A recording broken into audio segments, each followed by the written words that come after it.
of the heroes of Earth get absolutely devastated by the King in Black. You see Eddie Brock standing on a rooftop talking to Captain America, telling him that it's time, that there's no more running, no more hiding. The Lord of the Abyss, the god of the symbiotes, Knull, has finally arrived. Eddie begins swinging through the city. The call goes out to anyone who's ever held an Avengers card. It's all hands on deck. The evacuation has to start now. Eddie is more terrified than he's ever been in his life. He can feel his other trying to calm him down, trying to soothe his nervous system. But this fear isn't about the arrival of Knull. That fear will come later. So right now, Eddie Brock is scared of this, of waking his son up to this nightmare, to his nightmare. Looking at his son laying there sleeping, Eddie wishes more than anything he could just let him be and let him rest. That he didn't have to wake him up to the horrors of this world that he brought him into. That his son didn't have to inherit his father's darkness. But before Eddie can even break the news to Dylan, Dylan raises up and tells him that he knows, he can feel it too.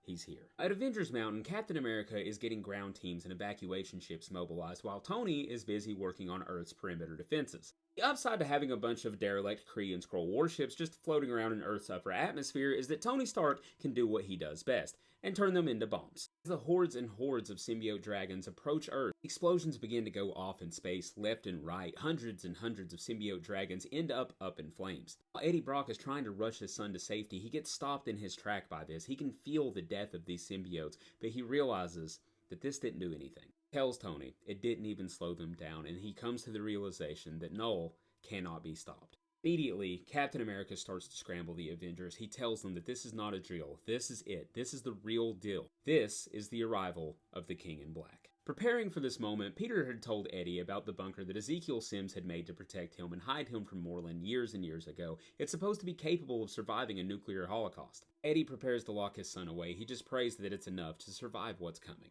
Dylan is trying desperately to convince his father to let him fight. He has powers similar to Knull's. Maybe there's something he could do. Maybe he could help them win. Snapping at him, Eddie tells him, I made you a promise. I promised to keep you safe. You shouldn't have to live this life. This is my fight. These are my mistakes. You don't deserve the things that I have passed down to you. Doors begin to close. Dylan just begs his dad, please come back. And Eddie takes one long look at his son and tells him, I love you. Cap gets Eddie's attention and tells him that it's time for Plan B, and Plan B means that things have gone to shit really quickly. During the first wave, Cap has done everything he could to assemble teams of street-level heroes in order to run evac with a focus on electricity-based powers. They don't have much to go on to prepare for Knull. They know he's weak to cosmic powers, electricity, and maybe magic. But with that being said, they're a little short-staffed because nobody can get a hold of Thor. They're sorely in need of backup, but thankfully enough, backup arrives in the form of Charles Xavier and the X-Men. Now, Professor X tells Captain America in his mind that, yeah, a god of thunder would be great. But as lightning begins to crackle from the sky, he tells him a goddess of the storm will have to do instead. While the third and hardest wave of the plan is being put into place, and it is the toughest because it relies solely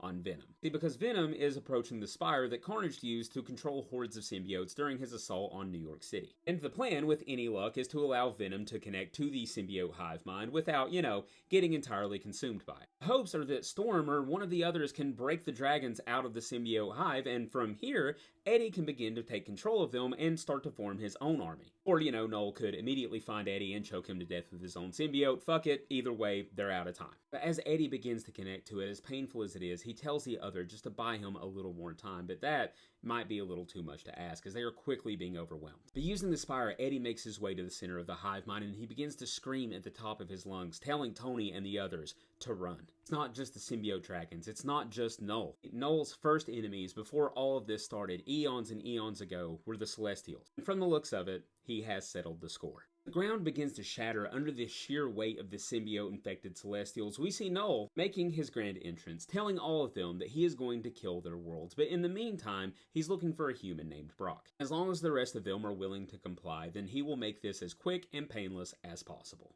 Knull is amused by this gathering of heroes in front of them and asks them who they are supposed to be. Steve Rogers looks at him and tells him that normally, we're the last thing that a guy like you wants to see, but today, we're just here to watch. As blowing through the head of one of the Celestials, the Sentry has made himself known. Taking Knull up into the upper atmosphere, Sentry introduces himself and tells him, my name is Bob, you can call me the Sentry, and this will all be over in a second. Knull, grabbing the Sentry by the throat, tells him that his horde has memory of him, that he killed Carnage once, and he said, well, why don't you let me introduce myself? Feeling the weight of what's happening, Sentry tells Knull to stop, that if he does this, he will release the Void, but Knull tells him that he's being a silly child. Ripping the Sentry in half, he tells him, I am Knull, Lord of the Abyss, God of the Symbiotes. I am the Void. At the side of this, Cap immediately tells Tony to try and secure the city any way he can, that the Avengers will stand here and hold the line. Knull, not entirely impressed by their defiant last stand, tells them that he's met their armies and now they're going to meet his. The Avengers begin to get swallowed up by the symbiote surrounding them. Knull decides he's tired of the distractions, he's tired of the light, he's tired of the sun. Encasing the planet in his symbiote, he decides that this is much better. Storm is still fighting valiantly, wanting to know what the hell just happened, but Tony tells her that Knull covered everything. Storm is asking what's the plan here, what's the next move. Knull sees her light shining brilliantly, decides quickly to snuff it out. Eddie knows that he can no longer sit by and just watch all of this happen. He decides that he's going to give Knull exactly what he wants. He tells Tony that he's done hiding. As he removes his Avengers earpiece, he asks Venom if he's ready. While Venom tells him yes, he knows that this is going to hurt, but it must be done. But his other tells him, Eddie, before we go, I wanted to tell you. No matter what happens, we wanted to make sure that you know, and Eddie cuts him off and tells him, yeah, I know.